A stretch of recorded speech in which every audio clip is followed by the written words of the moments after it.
من میخوام اون لباسم بخرم. به جای اینکه فکرم پیشش باشه بهتره تو کمدم به نظر من بخرش، خیلی بهت میاد. دافنه، مورال 100% از مسابقات انصراف داد مگه؟ آره بابا، با 500 تا قانع شد. مجبورم میکرد تا 2000 تا هم بهش میدادم.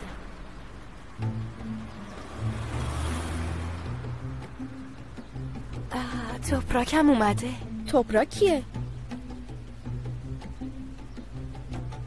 آقا توپراک؟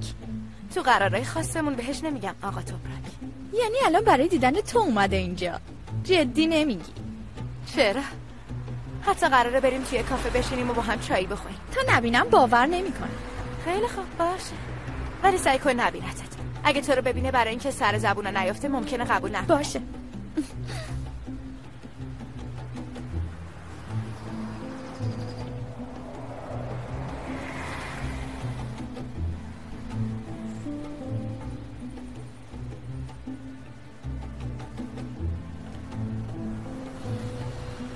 سلام آقا معلم. سلام دافنه، چطوری؟ چقدر خوبه که اینجا همدیگه رو دیدیم مگه نه؟ خب چیه خریدی؟ یه چند تا کتاب و مجله. اینا کتابایی هستن که بشه منم بخونم؟ دافنه جون اینا برات سنگینه. خب میشه بریم یه کافه از موضوعات این کتابا بهم بگی؟ ولی من الان باید برم، نمیتونم. ولی من باید باهاتون صحبت کنم. خب بگو، همینجا صحبت میکنم. آقا معلم خیلی مهمه، خواهش میکنم.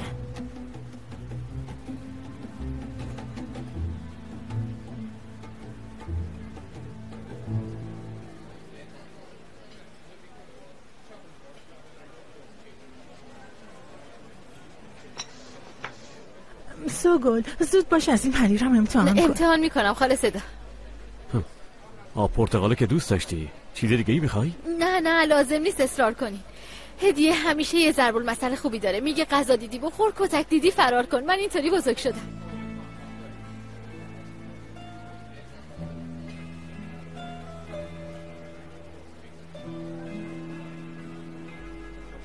چرا ناراحت میشین؟ اینقدر برای من دل نسوزونین. درسته من تو پرورشگاه میمونم، ولی هم غذا برای خوردن دارم، هم یه سقف بالا سرمه.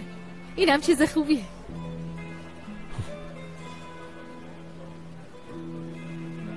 سوگل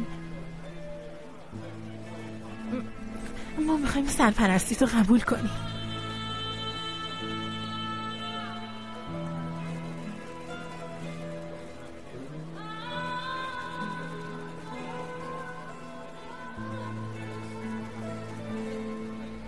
سرپرستی دختری که اومد خونتون رو میخواست ازتون دزدی کنه؟ بهتره بگیم سرپرستی دختری که هم به دوستاش وفاداره و هم خیلی با آبروئه که نمیتونه از کسی دزدی کنه. ما میدونیم که تو چقدر دل بزرگی داری، ولی بازم یه بچه ای. تو به خانواده احتیاج داری که حامیت باشه و من و علی هم به یه بچه احتیاج داریم. البته فقط خواستای ما مهم نیست. ما نخواستیم بدون صحبت با تو برگه ها رو امضا کنیم. راستش نمیدونم چی باید بگم. یعنی اگه من قبول کنم از این به بعد با هم زندگی میکنی؟ برات یه اتاق آماده میکنیم. بازم میری به همون مدرسه. میتونی دوستاتم دعوت کنی خونه. درسته که ما نمیتونیم جای خانواده واقعی تو بگیریم، ولی میتونیم خاله و عموی خوبی برات باشیم. علی تو هم یه چیزی بگو. چی بگم عزیزم؟ تو انقدر خوب صحبت کردی که دیگه جایی برای حرفای من نیست.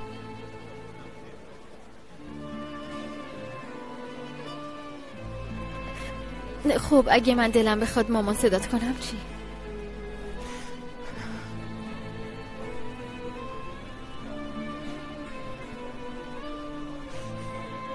اون وقت دنیا مال من میشه. ولی تو بازم انقدر زود تصمیم نگیر. راجع بهش خوب فکر کن. باشه.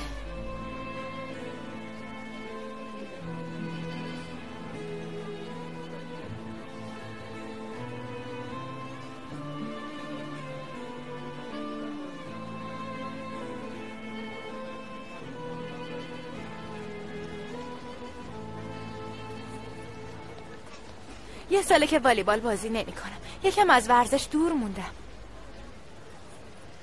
دافنه جون، حرف مهمی که میخواستی بزنی چی بود؟ پدرم منو کتک میزنه. چی؟ حتی دیروز با کمربند زد تو کمرم. دافنه چی داری میگی؟ چطور همچین کاری میکنه؟ بابام دیگه چی کار کنه؟ مامان چی؟ اون دخالت نمیکنه. اولین بار دارم به شما میگم، تو رو خدا شما هم به کسی نگینا، آبروم میره. دافنه جون، اونی که آبروش میره تو نیستی، باباته.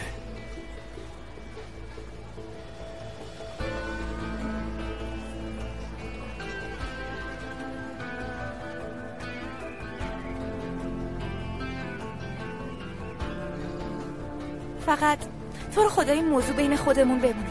این اواخر کمتر کتکم میزنه.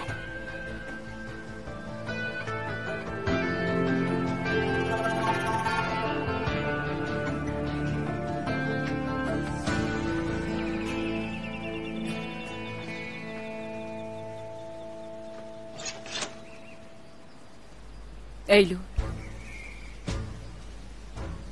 چی شده دختر؟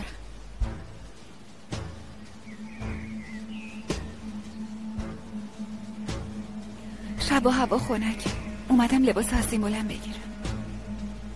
باشه، الان برات میارم. آبجی عزیزم، باز 2 تا خواهر هم دیگه رو بغل کردیم.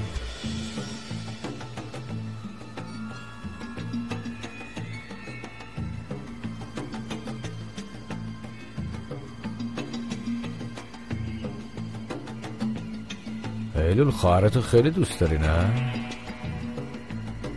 عزیزم میشه برام گلیبان آب بیاری؟ باش.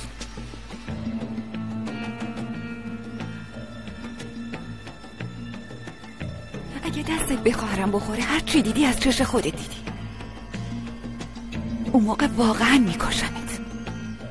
خیلی ترسیدم. ببین دختر، کسایی هستن که مانع میشن من حساب تو برسم، وگرنه یه لحظه هم صبر نمیکردم. اون جایی که بچه بودین توپ بازی میکردین و یادته؟ همونجا میتونم گلو تو ببرم. بعدش هم میتونم با هیجان منتظر بزرگ شدن خواهرت بمونم.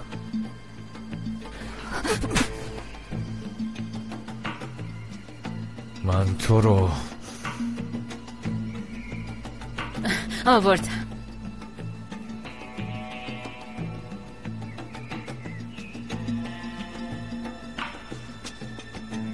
چی شده؟ هیچی، با ایلول صحبت میکردیم. فهمیدی چی گفتم دخترم؟ دیگه سعی نکنی بین من و مادرتو خراب کنی ها.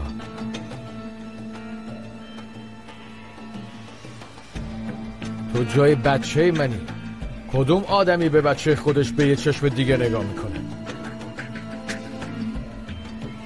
خیلی خوب دخترم، برو زندگیمونو خراب نکن. برو خواهش میکنم برو.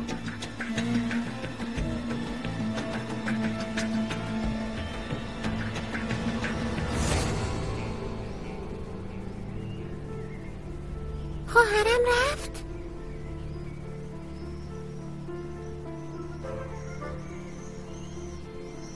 من براش آب آورده بودم. بده دخترم بده. عمو کمالم تشنه شده.